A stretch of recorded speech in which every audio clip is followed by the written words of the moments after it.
our first speaker, Uzma Jamil, who's a research fellow at the International Centre for Muslims and Non-Muslim Understanding at the University of South Australia.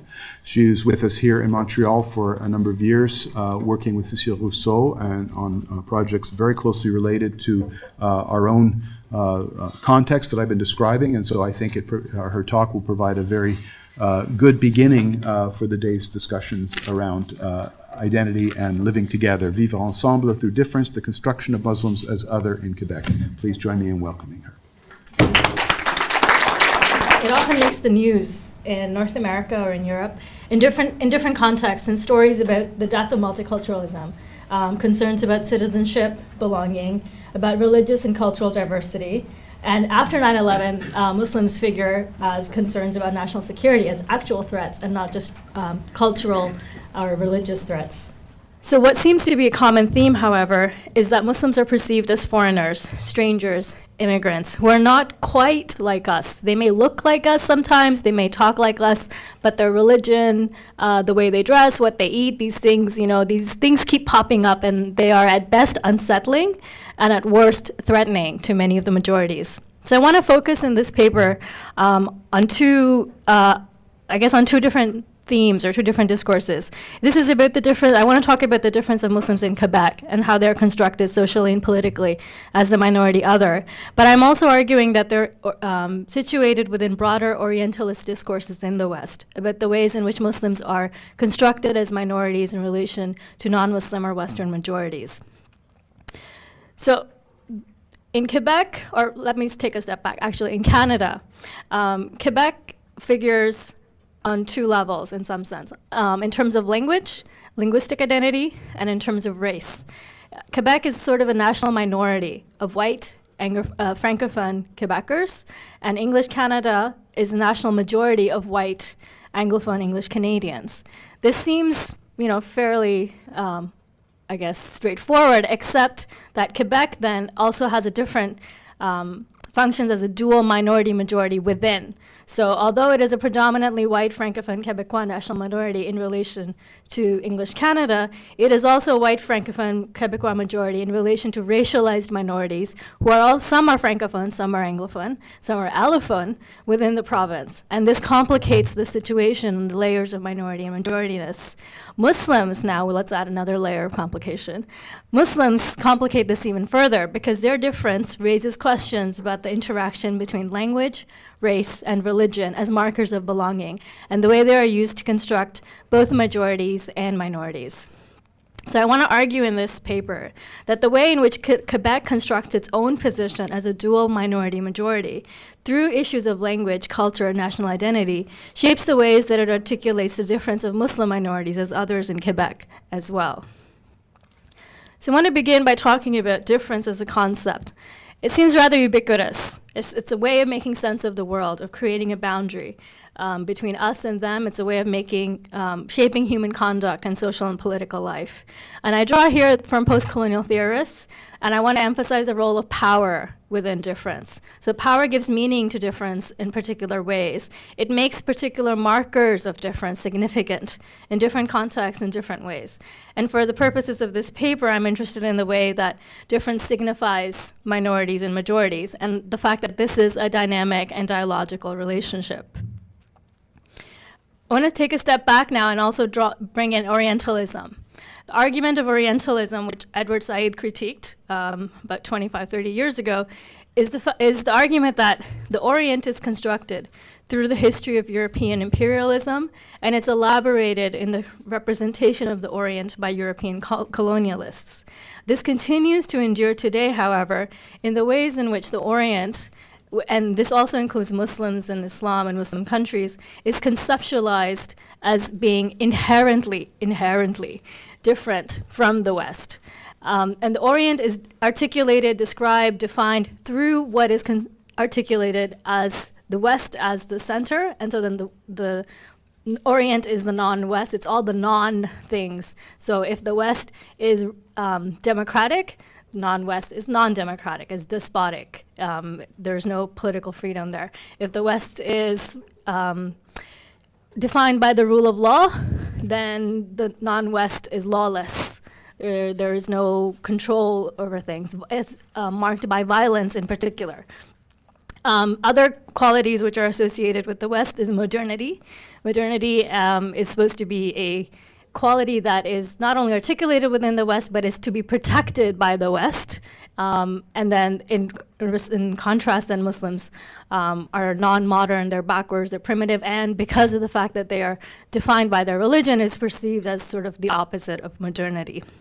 So what I'm trying to say here is that these constructs, the ways in which the Orient and the West are articulated, conceptualized, described, is relevant today then in the ways that the position of Muslim minorities in the West becomes articulated as well. So how do we understand this difference, and what do we do with it?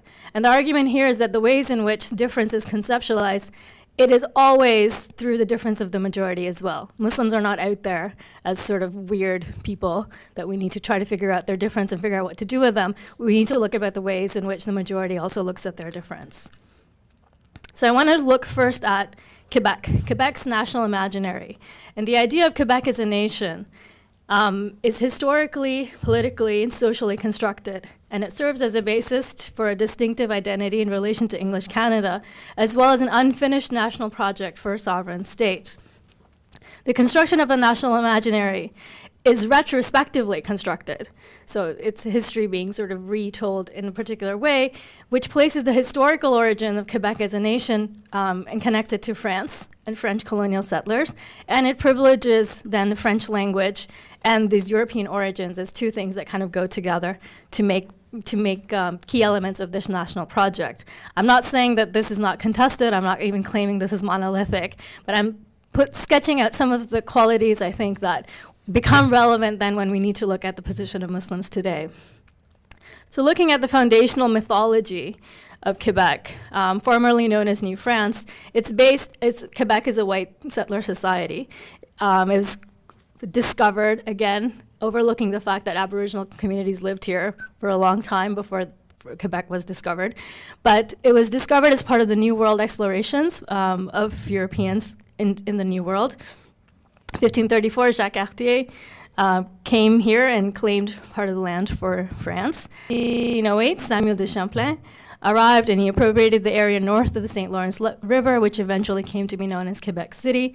And at the end of the 18th century, Paul Chamedy de Maisonneuve established a Catholic mission at a place he named Ville Marie, which eventually became to be known as the city of Montreal. This foundational narrative, however, ignored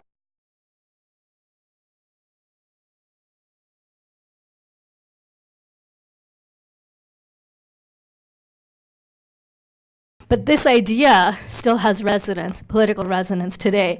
And it's used by people who claim an identity as Québécois de souche, ou pur laine, people who claim to be old stock Quebecers, as a way to legitimize their belonging within Quebec at the expense of more recent arrivals, i.e. immigrants, and ignoring the fact that this is a more complicated moment than this sort of very clear distinction of the white colonial settlers and coming to Quebec.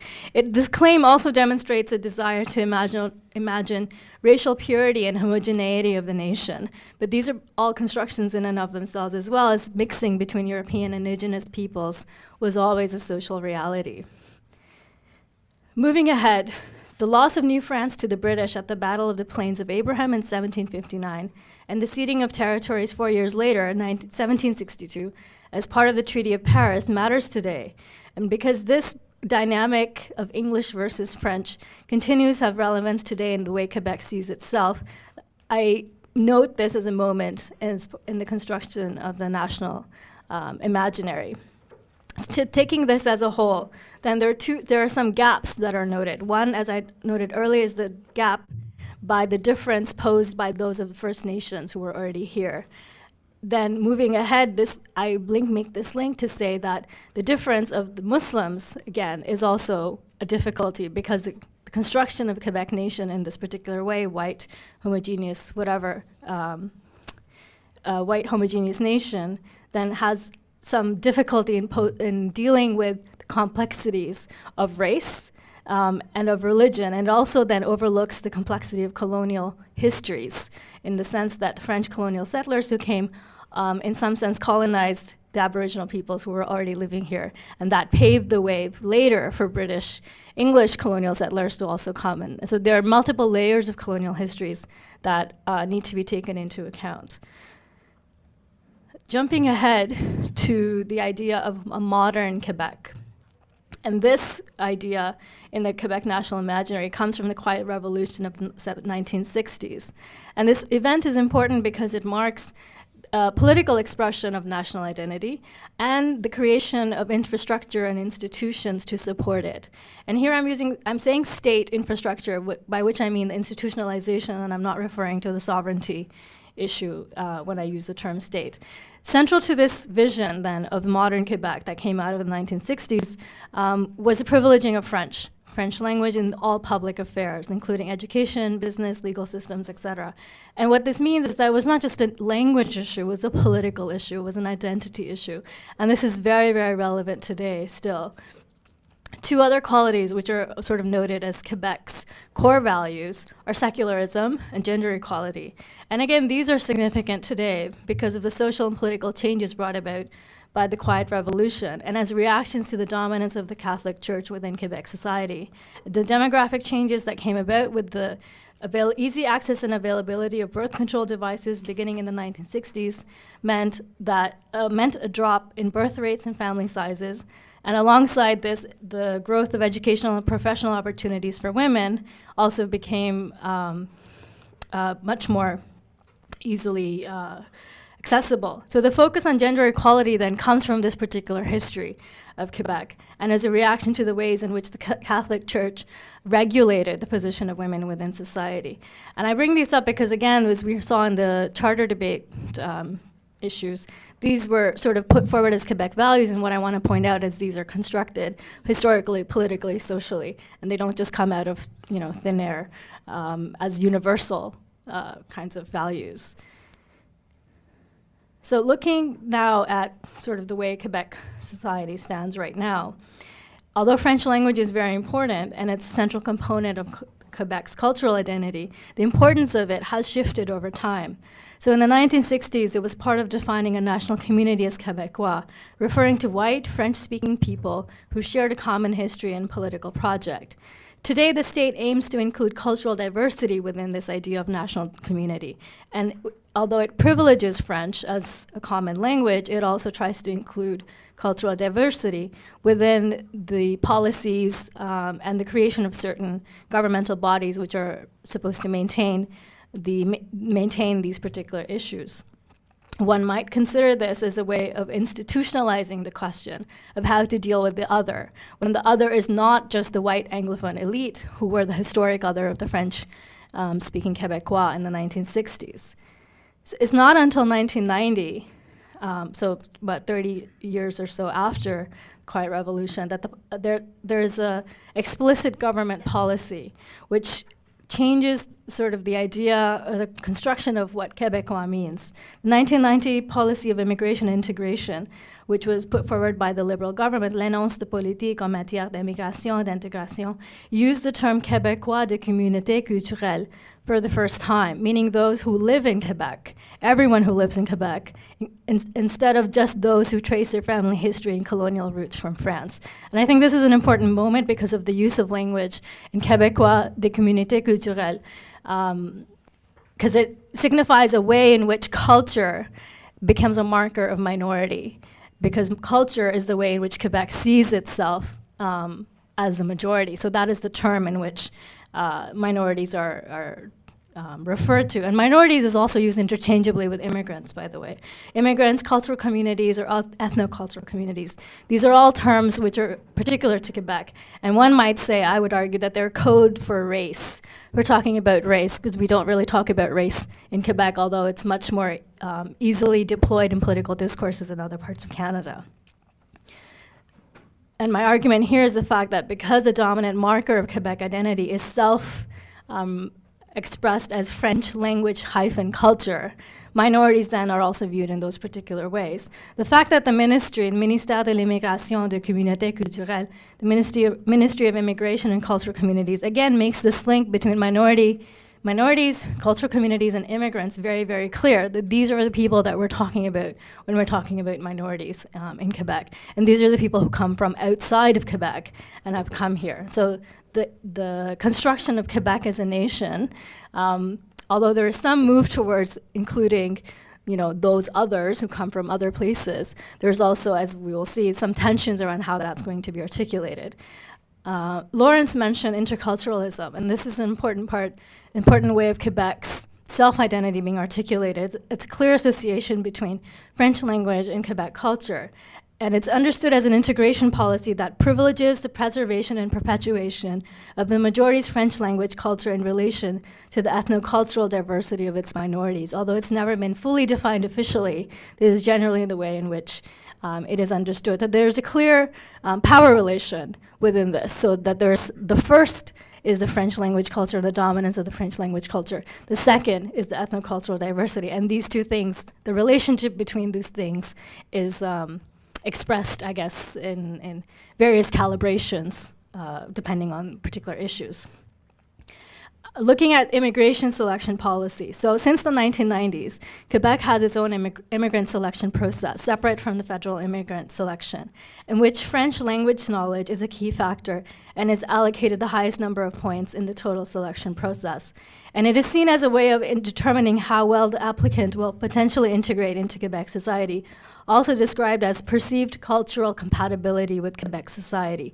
Again, the phrase perceived cultural compatibility, language is used as a way of marking culture, and culture of the majority in this case.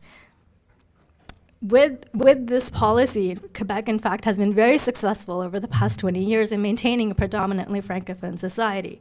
According to 2006 census data, at the point of admission, 77% of all immigrants knew French. There is some internal variation in this, in the fact that Montreal is much more diverse linguistically, culturally, than the rest of Quebec, and so there's a clear divide between the metropolitan or aspects of Montreal. But overall, Quebec as a province is definitely Francophone. And the profile of English-speaking minorities who come to Quebec has also changed over time. It used to be mostly people from Europe, but over time it has included more people from countries in the Caribbean, in the Middle East, and in Asia, which also kind of speaks to the ways in which the relationship between minority and majority, historic English-French minority-majority, is also changing, so that the English section includes others, English-speaking others, minority others. So where do the Muslims, I guess, figure in all of this? And they aren't one homogeneous group. It's hard to categorize them on race, on country of origin, or on the ways in which they express their religion and their religious identity in public spaces. Within the last 10 years, Algeria and Morocco are the largest countries sending migrants to Quebec. So these are Arab Muslims who are former colonized subjects of France, which is an important sort of ex-colonial relationship to keep in mind. 70% of all Muslims in Quebec have migrated here in the last 10 years. Since 2003, Morocco and Algeria account for the largest percentage of total migrants to Quebec. In 2008, they accounted for 15.5% of the total. Today, most Muslim immigrants come from North Africa and Middle East. Less than 20% are from South Asia, and 15% are from West and Central Asia. The ones from South Asia and West and Central Asia are primarily English-speaking. So what has changed over time? So despite the fact that Quebec has succeeded in maintaining a Francophone society regulated through immigration, the scope then, in some sense, of what new arrivals are expected to adhere to has expanded over time. So they're not just expected to know French, because that's kind of easy to decide whether or not they know French and their language classes and all that once they get here. But they're also expected to adhere to the cultural values associated with Quebec. And this shift over time then has created sort of a space in which culture, language, and citizenship become intertwined. And it becomes a little bit harder to differentiate between one or the other, but taking all of it together, it means then that the state privileges a particular type of belonging, a particular boundary of inclusion and exclusion, one which creates minorities and majorities in very particular ways. So what are I want to now look at some of the gaps in the national imaginary. So I've sketched out the ways in which Quebec sees itself. And I want to now look at the fact that how do Muslims sort of unsettle this national imaginary? What are the gaps that they highlight? So in the 50-odd years since the Quiet Revolution, the state has succeeded in creating and implementing institutions, laws, and policies which privilege and maintain French language culture as the defining factor of Quebec's national identity. What is less overtly discussed, but is nevertheless still present, is the fact that race, and that whiteness in particular, is part of this national imaginary. But because there's some discomfort around the ways in which that is articulated, culture is often the code for talking about race, in line with the fact that French language culture is perceived as a dominant marker of the majority. This insecurity, however, coming back to Quebec's dual position as a minority-majority, means, though, that the state's work is never quite done. It is constantly in the process of asserting the legitimacy of Quebec national identity, and I think the various issues that have come up then can be read as a way of asserting the legitimacy of Quebec national identity. What is harder to manage for the state, however, are the diffuse anxieties of people, of the Quebec majorities within society, which are engaged and encouraged by the media and politicians on particular issues, as we've seen.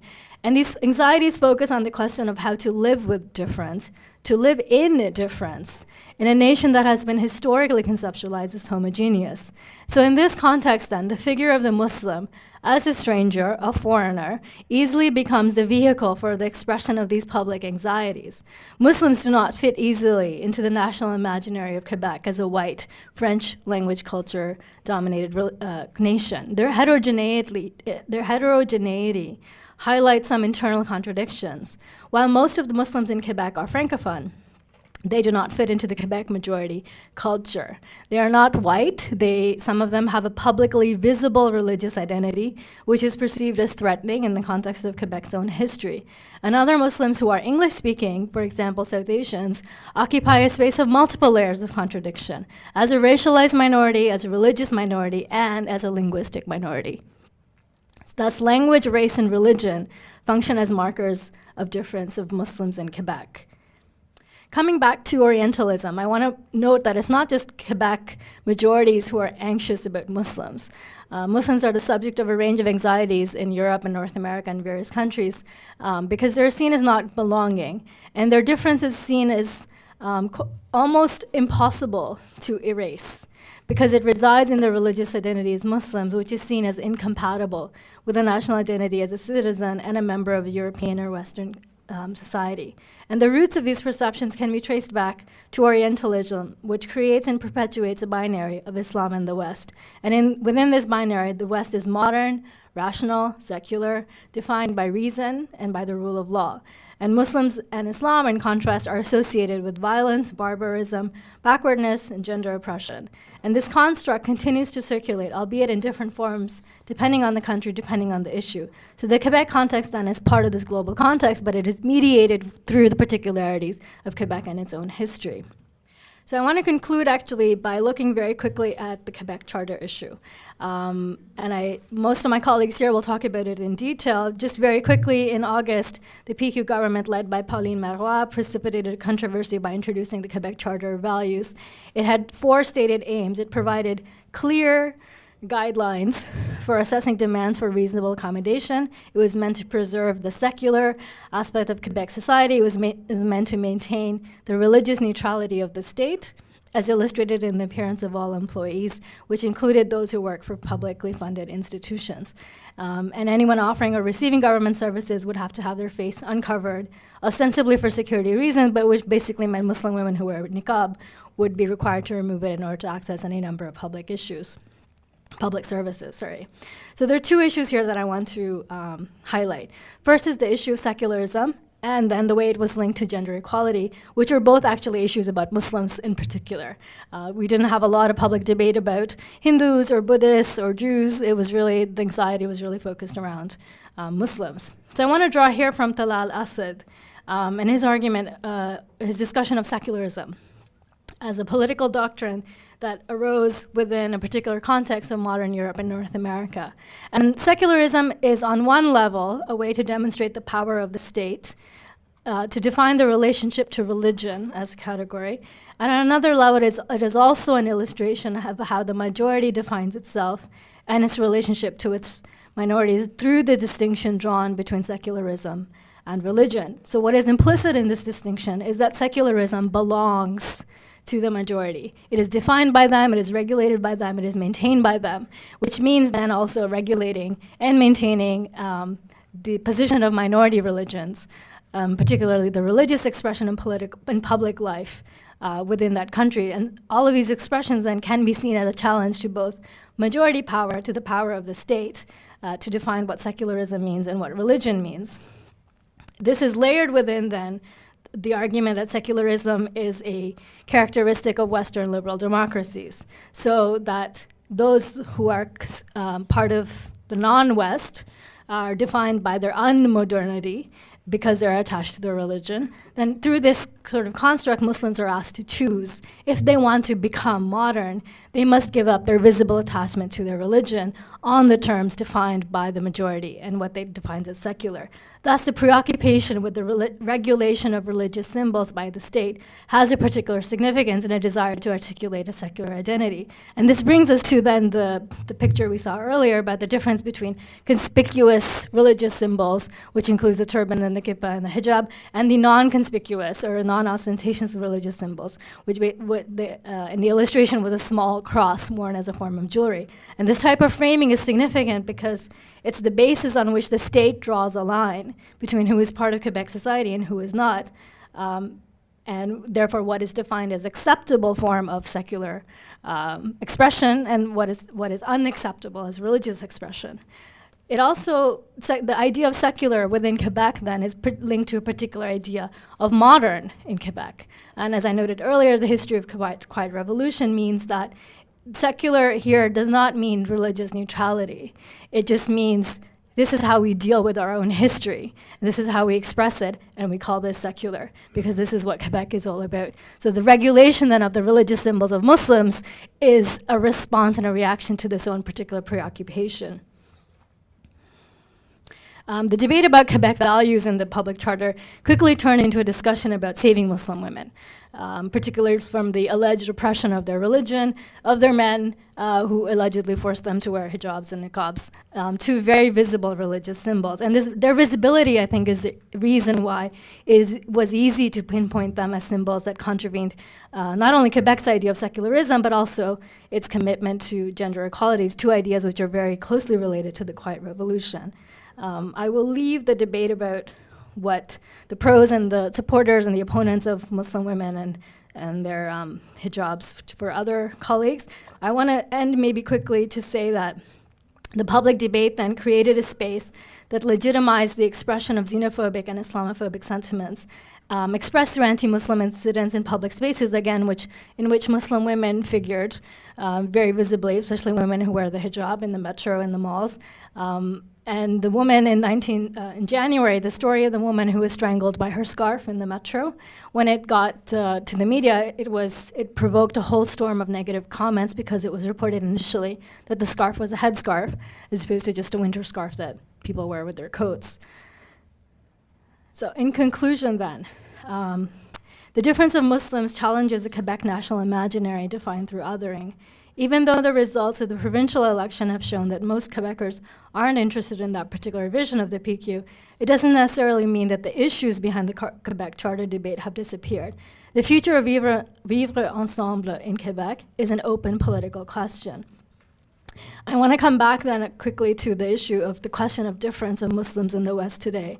And the question is really, can they be anything other than different? Are they just going to, or will they always going to be doomed to be too different to be able to kind of quote unquote fit in? And here I would suggest that while colonial histories cannot be undone, there is the possibility of deconstructing the framework through which Muslims are conceptualized and described in the West. And it means also highlighting the contingency of this process, as difference is a social and political construction that changes over time. Thank you.